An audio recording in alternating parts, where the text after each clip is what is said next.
તે ખેલ ખેલતો હોય છે. જીવનમાં નેતૃત્વ કરતાં પણ કુશળ અને સમર્પિત સાથીઓનું મહત્ત્વ છે વધુ હોય છે.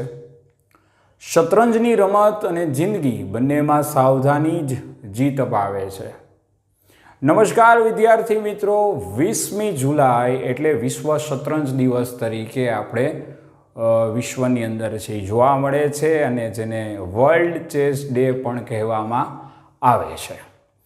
64 ખાનાની રમતમાં રૂઈ લોપેઝ, પેડ્રો ડામિયાનો, સિસિલિયન્સ ડિફેન્સ, નાદ્રોફ વેરિયન્સન્સ, લેવન ફિશ વગેરે ચેસની જુદી જુદી વ્યૂહરચનાનો ભાગ છે. રણનીતિ, દૂરદ્રષ્ટિ અને માનસિક અનુશાસન માટે તમને ચેસ છે એ જોવા મળે છે અને રમત છે એ મજેદાર બનાવે છે. ભારત દેશમાં હજારો વર્ષોથી શતરંજ છે એ રમવામાં આવે છે.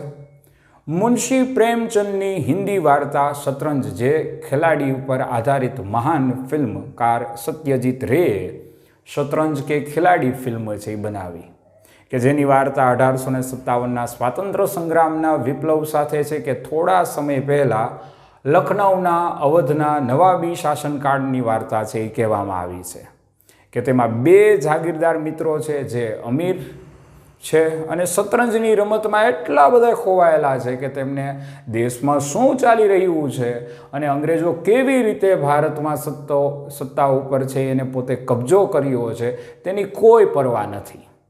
ફિલ્મોમાં એક ડાયલોગ છે સરસ, જે શતરંજ તો વજીર અને રાજાનો ખેલ છે, આપણે તો મોહરા છીએ, આપણે શું લેવા દેવા.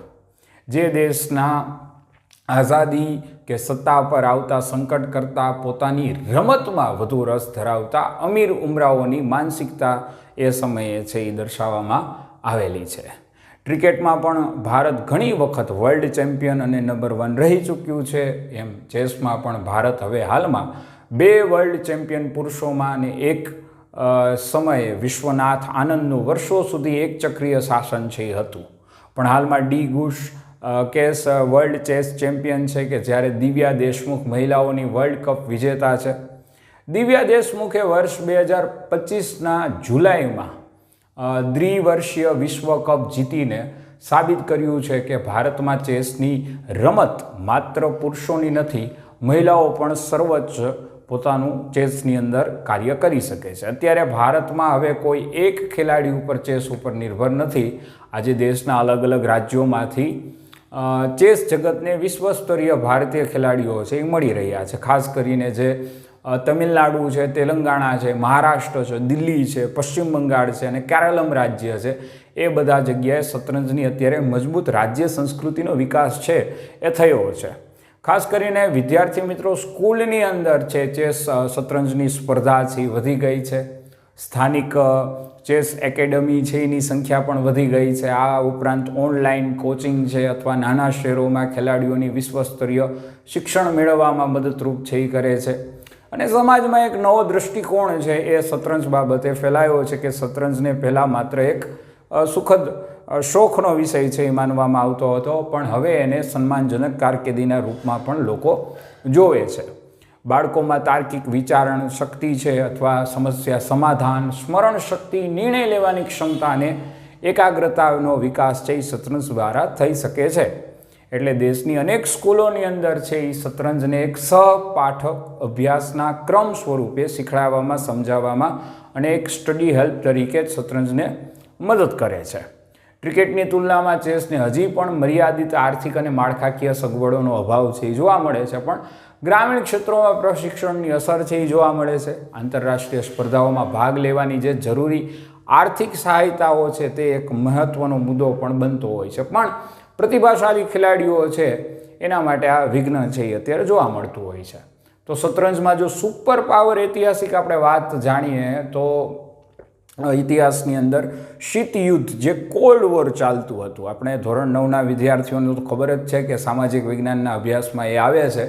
તો જે સોવિયત યુનિયન દેશ છે અને અમેરિકા છે, એમાં જે સોવિયત યુનિયન છે એને સાંસ્કૃતિક અને વૈચારિક હથિયાર તરીકે શતરંજનો ઉપયોગ છે એ કર્યો અને દાયકાઓ સુધી રશિયન ચેસ માસ્ટર મિખાઇલ બોટવિનિક કે બોરિસ જેવા છે એ વિશ્વ ચેમ્પિયનશિપ સોવિયત યુનિયનને છે એ મળેલા હતા અને એને જોવા મળે છે. ત્યારે તેને પશ્ચિમી વિચારધારા ઉપર સોવિયત વિચારધારાની જીત છે એ ગણવામાં આવતી હતી. ચેસને એક સોફ્ટ પાવર તરીકે રજૂ કરવામાં આવતો હતો. જે આપણે ઇતિહાસમાં જોઈએ તો સોવિયત સંઘ છે અને અમેરિકા છે, તો એમાં મૂડીવાદી વિચારધારા અને સામ્યવાદી વિચારધારાનો એક સોફ્ટ પાવર તરીકે જે સામ્યવાદી વિચારધારા અપનાવેલું જે સોવિયત સંઘ છે તે શતરંજને રજૂ કરતું હતું. તો સોવિયત સંઘ જ્યારે 1945 પછી દ્વિતીય વિશ્વયુદ્ધ, બીજું વિશ્વયુદ્ધ છે એ પૂરું થયું, તેના પછી ચેસની દુનિયામાં તેનું એકહથ્થું શાસન છે એ આવ્યું. ઈસવીસન 1972ની અંદર મેચ ઓફ ધ સેન્ચુરી નામનો છે એ ઇતિહાસની અંદર ચેસ જગતની અંદર બહુ પ્રખ્યાત મેચ અને રોમાંચક મેચ છે એ થયો કે જેમાં ચેમ્પિયનશિપ ઐતિહાસિક શતરંજ રમતમાં અમેરિકાના જીનિયસ ખેલાડી બોબી ફિશર અને સોવિયત યુનિયનના ડિફેન્ડિંગ ચેસ ચેમ્પિયન જે બોરિસ સ્પાર્કી વચ્ચે છે એ રમાયો હતો. આ મેચ છે એ આઇસલેન્ડની રાજધાની રેકયાવિક ખાતે છે યોજાયો હતો અને મેચ ઓફ ધ સેન્ચુરી એટલી બધી ખ્યાત થયું તેનું કારણ એ હતું કે શીત યુદ્ધ, કોલ્ડ વોરનું આ પ્રતિબિંબ છે એ બે મહાસત્તાઓ વચ્ચે સોવિયત સંઘ અને અમેરિકાઓની અંદર છે એ ગણાય છે.